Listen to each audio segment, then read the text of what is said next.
Thanks for staying with us. This is Newsline. I'm talking to Dr. Leung Chee Hong, who's a member of the Executive Council, the so-called cabinet of the Chief Executive. Now, Dr. Leung, we talked about the rich-poor gap. Right. We talked about discontent in society. We talked about high property prices before the break. We all know that there is a rich-poor gap in Hong Kong. We all know that salaries are not that high. And I was asking you this before the break. If you do not think that you can narrow this rich-poor gap through better salaries, I don't see how money can trickle down. You say better education, that's long-term. Long-term. People are unhappy today. Now, yes. How do you have companies like Cathay Pacific saying that they've made, I don't know, 120 billion or whatever the amount is? It's an astronomical amount of money. And then they're giving a good bonus this year. Yeah, I know, but that's not a long-term issue. It's not, yes. and they're talking about raising salaries by 4 or 5%, and the unions are saying they want 7%, right? If you don't increase wages to spread the wealth better, and therefore the money gets locked up with the shareholders, how then do you redistribute wealth in Hong Kong? Well, Michael, there's many ways to skin a cat. Just give me one. How do you do that? Is increasing the salary the only way? I don't know. You tell me. Is it the better balance of issue? I think everything should be considered. I think every enterprise, every organization ought to see how they're going to better the quality of life of their But they're not doing that. You've got Cafe de Yes. Coral cutting paid meal hours. Yeah. Well, I think they've changed that, and I do hope that through public pressure. I do hope that sort of issues are not going to happen to the other end. Now, I've always Do you find it deplorable? Well, I find it that it's very unreasonable. Let's put it this way. But I look at things in a slightly different way. I said, look, if you look at even on the elderly basis, how many institutions in Hong Kong, how many companies, how many organizations in Hong Kong provides two things. One, how many of them provide really a proper pre-retirement preparation for the staff? And how many institutions or companies in Hong Kong actually ring-fence their retired staff to show them that I'm a good employer, I care for you even You tell me, I don't think Hong Kong employers are good employers. No, this is something which I do hope we can promote. Would you agree with that? Hong Kong employers are not good employers? They're not good enough, let's put it this way. And I hope that at least these That's avoiding the issue. What do you mean they're not good enough? I mean, I can't use one word to say all. They are good employees, let's put it this way.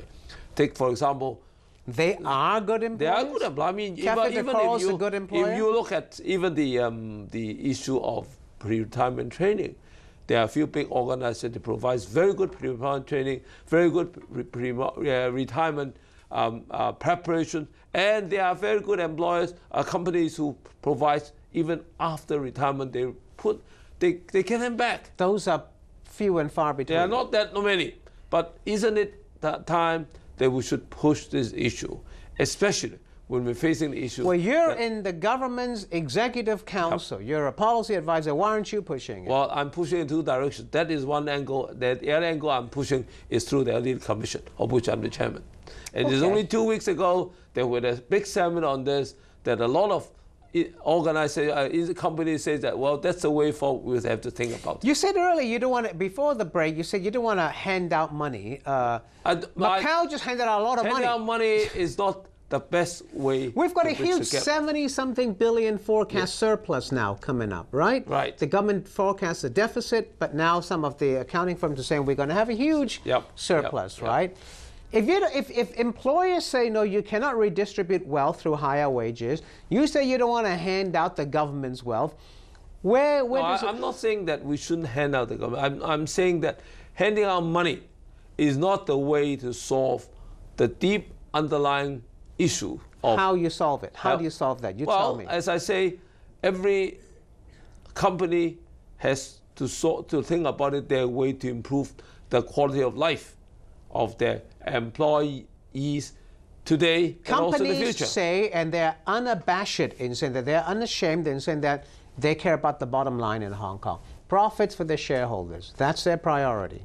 Well, to be a good employer, you should also think of your employees too. That's my message all the time. But that's not the message that comes across. Yes. Well, you've got the Employers Federation saying we should have a pay raise of 3 to 4% or 2 to 3% for the coming year. Yep. And they're making billions in profits. But as I said just now, is increasing salary just the only way to skin a cat? I don't think so. I think we should put all this in a package. Increase salary, think of the quality of life of their employees. But does it bother you, Dr. Leung, that we have a public, as you say, and you've agreed, that is highly unhappy, discontented? Of course it bothers me. Does it bother you? It bothers me, and that's why I've always been saying that let's really study the issue of livelihood. Is the government a lame duck? Would you say that? It is not doing enough I think government is moving deal with this unhappiness. Different things. Now, I mean, you look at. You won't say the government is a lame duck government. I won't say that the government is a lame duck government, because if you look at one thing, as I mentioned just now, there are at least 2 or 3 livelihood issues which are important. The first thing is I talk about elderly. You want to talk about the healthcare as well, right? If you look at healthcare, which is, I think, one of the very important things. We have a good healthcare system. Healthcare is an essential service. Everybody gets sick. Nobody. And I think most people are happy with it. That's the one area that people are happy with. Hong Kong is having a healthcare up to today, but can this sustain? Now, but mind you, James Teen was here on this show last week, and he said our healthcare, you still have to wait years to get a cataract operation. Right. That's exactly why we've got to look at proper. And we're such a wealthy society. Healthcare reform. Why do we have to wait a few years for a cataract operation for the elderly? Why? Today, government is putting up about 16% of their total spending on healthcare. We're supposed to move to 17%. That's a very high percentage. 17 or 17? 17. 17. That's only for healthcare. But remember, we have also had to take care of security. But it's still not right that elderly people, and you're the elderly commission chairman, have got to wait years for a cataract operation. So exactly, they go blind for they can't see. We've got to think of ways to tackle this, and this is not just done by just increasing money directly from the taxpayers' money to improving that. We've got to think of a way, and that is exactly why government has recently put up another healthcare reform policy direction, which based on 2 things. One is we shift to primary health care, where hopefully people can be more healthy, keep themselves healthy and not getting sick too much. And second thing is, how do we increase that pool of money that can we use for health care? It's not just purely by taxpayers' money. It's by you're getting a little saving, and also by pushing for insurance, whereby whenever I get sick, I use other people's contribution. When other people get sick, they use my contribution to enlarge that pie of money that can be used for healthcare. I think that's the direction. You said earlier you were concerned about public discontent in Hong Kong. How concerned are you? Do you think that it could get even more serious than it is now, lead to social unrest? Well, if you do not tackle those 2 problems that I mentioned just now, elderly issue, when the elderly are discontented and they are now something like, we're almost approaching 1 million elderlies. If these people are not contented, and if the young people think that, look, these people are a burden to us if we don't take care of them, then the whole society is not going to be happy. We're not but the social unrest discontent is not only from elderly people. They're from other issues, the wealth gap, the high property prices. But, there are many issues that provides all this. Are you worried? Are you afraid that it could spark something worse than what we're seeing now, which is just I hope that will not passive happen, discontent? But I'm only hoping that being an affluent society, being a developed society, we should provide the best for in any way. You keep on saying we should do this, we should do that, yes. And I keep on pointing out that you are a member of the Executive yes. Council, the highest policy-making body in Hong Kong. You advise the Chief Executive, and he has the power to do all the things that you say we should do. Have you asked him why isn't he doing it? But all these are slowly being done. Maybe not obviously is being done. As I mentioned just now, we're doing a lot of things to push for active aging. People would say, let me ask you this, yes. people would say, the executive council members like yourself, you're out of touch with the people. You don't understand their issues. How would you respond to that? I would definitely disagree. I mean, on my portfolio as the Elderly Commission, I go to elderly, I visit elderly homes, I attend their functions, I discuss with them, I go down to districts to talk to the elderly 3 or 4 times a week. I don't see how I could be not in touch with the elderly. One of the persons trying to be in touch with the people is your fellow councillor, Mr. C.Y. Leung Chun-ying. And people say he wants to become the next chief executive. Some have criticized him for speaking in that way because people feel that as a member of the Executive Council, he should either leave the council and then run as a chief executive or shut up.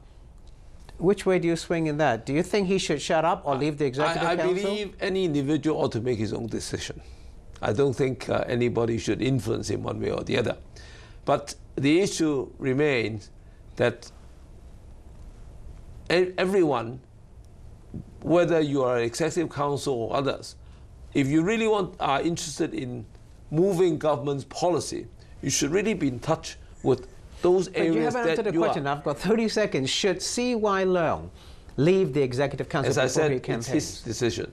I don't think I should be in any way. Do you think it's not right for him to do what he's doing? Well, obviously, nobody knows what is the reason behind his action. So he is the person who himself ought to decide what he should do for the best of himself and for the best of the government and for the best of Hong Kong. And what should that thing be? Should he leave or stay? It's entirely up to him.